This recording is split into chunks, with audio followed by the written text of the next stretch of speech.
Alan, thank you for coming again. Yes. Well, and look forward to it. Great. Thank you. Hello. Lovely to meet you all.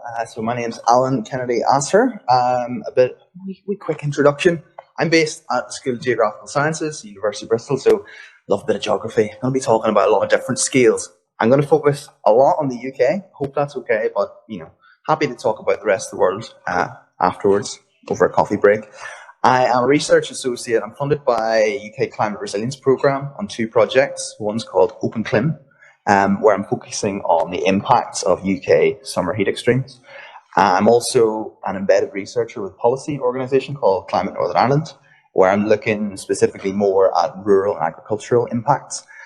And my previous work in my PhD and in other postdocs was looking at long-term past and future climate. So we're talking millions of years in the past and in the future. So I feel I've got quite a big range of interests of scales, both globally and locally, but also in time. I suppose if I had to describe myself, I'd say I'm a bit of an optimist. So I'll come back to why that's important later on. So I'm going to give you a really quick whistle-stop tour of our changing climate. As we've already just heard about, the world is warming, and it's been warming for quite a long time.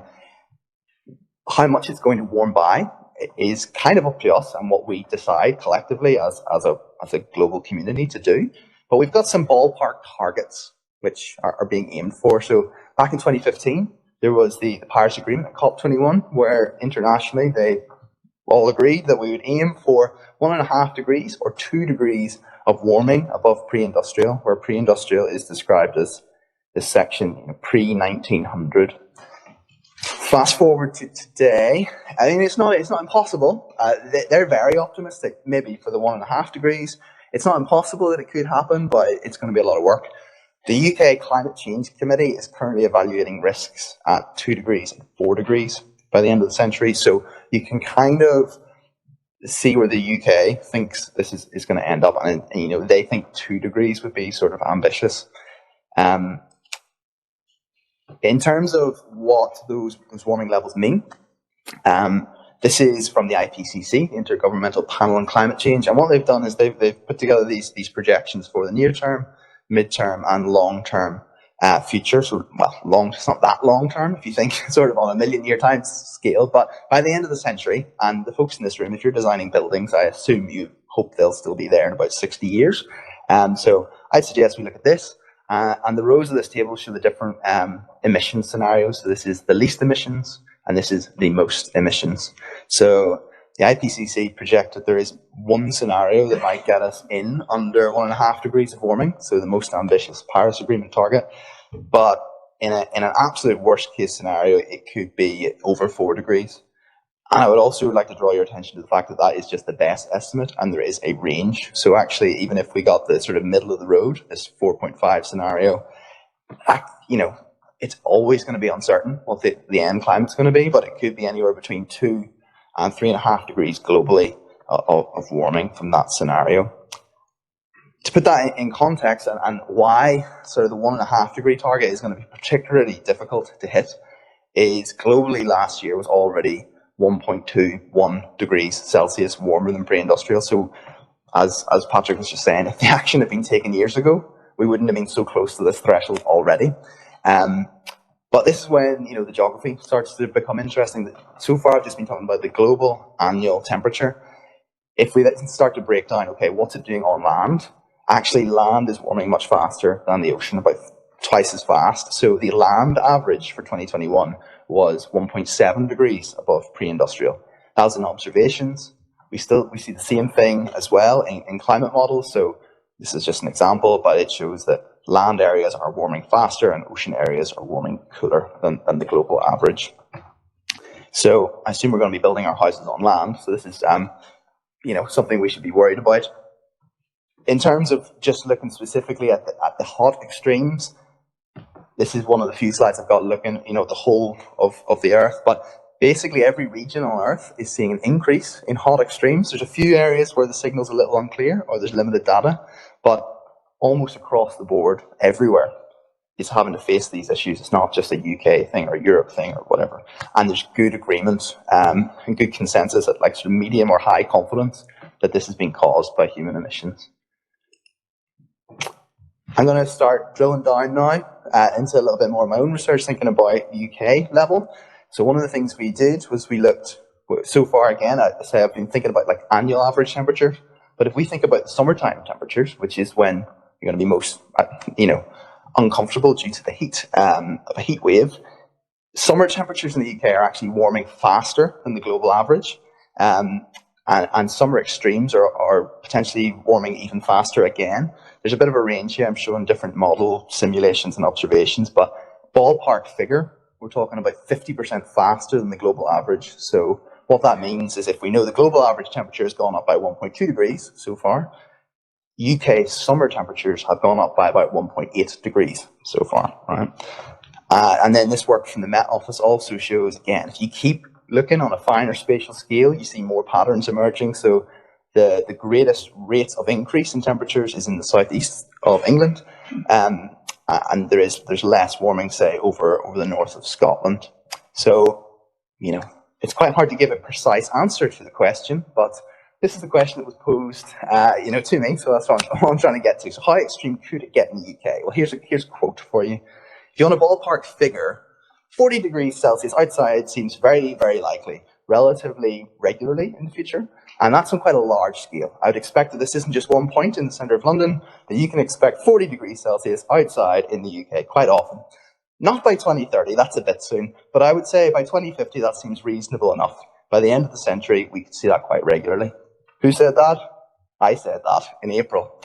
So that's why I say you should probably never trust an optimist. Not by 2030, that's a bit soon. 3 months later, we got 40 degrees Celsius temperatures, and this map from the Met Office in the dark brown shows all of the regions that are above 40 degrees. So it wasn't just like one station. Okay, it's not the whole of the country, but it's quite a considerable area of the east of England, all over 40 degrees. So the only thing I can fall back on, as I said, quite regularly. So until it happens again, I don't have the egg on my face. But anyway, so yeah, we can never know quite how extreme it's going to be, right? So what are the chances of getting to 40 degrees? What I had based my response on, this is some Met Office research that came out a few years ago, and they looked exactly at this question. And they talked about a 40-degree heat wave. How often might we expect heat extremes that much in the UK to occur? Sorry. So in the natural climate state, if there'd been no emissions of carbon dioxide, that might occur maybe once a century to once a millennium, just through natural weather variability. There's been some other research recently. A group put out that they said that it's almost impossible this could happen. So, that it depends how you do your modelling, but very, very rare. In the present climate, where we've warmed by just over 1 degree, the likelihood of 40 degrees in the UK has sort of come down to 100 to maybe 1 in 300 years it might occur. But if we start to look out towards the end of the century, under that medium emissions scenario, which would still be, I think, pretty good. In some ways, these sorts of temperatures could happen once every 15 years, and in the worst case scenario, it could be once every 3.5 years, was the quote that they had. So, I thought there was going to be another box popped up. Anyway, yeah, basically, I'd focus on these bottom two, and we're sort of talking roughly once a decade. Those sorts of temperatures we could expect to be happening in the UK, and that's just saying it is above 40 degrees. There could be places which are well above 40 degrees. Could be 43, 44, 45. So one last thing I'd like to quickly share, just thinking about this globally. This is a paper we did since the last conference I presented at. And we started to think about what actually is a heat wave. A heat wave is temperatures which are outside normal for a local area. So I won't go hugely into the details, but what we did was we measured heat waves in terms of the standard deviation. So we expect the temperature is going to be hotter and colder from one year to the next, and we looked how many standard deviations above average heat waves were around the world for lots of different regions that you can see shaded on this map. And what we found was that the likes of the massive heat wave that happened in Canada last year, where they broke the record by 4 or 5 degrees Celsius, the temperature record was beaten by. That was a heat wave that was sort of 4 standard deviations outside of what the normal summer variability is for Canada. We've also seen other heat waves historically, which are that big, in the past sort of 60 to 70 years. There's been some that are actually 5 standard deviations outside of normal. To put it into context, the recent heat wave, I don't have the exact numbers, but it's more or less 3 standard deviations outside of normal. So the point is that actually we shouldn't have been that surprised that the temperature record in the UK was beaten by 1.6 degrees. I would argue that even if we stopped warming right now, it wouldn't be unreasonable that we could get a heat wave that's several degrees hotter than that again without any additional warming. So I can go into the details of this later. I'm not gonna focus on it too much. So I've got a couple, 1 or 2 minutes left. Okay, cool. So a few other things I'm just going to really quickly rattle through. I could chat all day about these sorts of things. I've just focused on temperature. If you're interested in heat and discomfort, of course, there's other weather factors such as humidity, radiation, and wind speed, which will all be important as well. Sorry, I can't talk about those at length. And you know, I've gone as far as saying there's regional differences in the UK, but if you're talking about where you're putting a specific building, you're going to have all sorts of microclimate factors, say, in a specific heat wave. Things like the air pressure will be very important for creating cloud-free conditions, but generally things like evaporative cooling, if there's an oceanic influence, the aspect of the building and whether it's getting direct sunlight, season and time of day obviously will affect the heat wave, winds and anthropogenic heat sources. All of these things will mean that at any given location, it's going to be different from what is happening on the UK as a whole, or globally as a whole. So still stuff to think about. And of course, you all know here that surface temperatures are different from air temperatures, and indoor temperatures are going to be different from the outdoor temperatures. And that's all to do with what we create our built environment with, right? And that's what I want to learn from you while I'm here, because this would all be really helpful for my research, thinking about these impacts of extreme heat in the UK. So that's my main gist. I've got a few bonus things. If anyone strategically asks a question about what's going to happen in Scotland, I can show you, but I'll stop there. I'll leave it on the summary slides.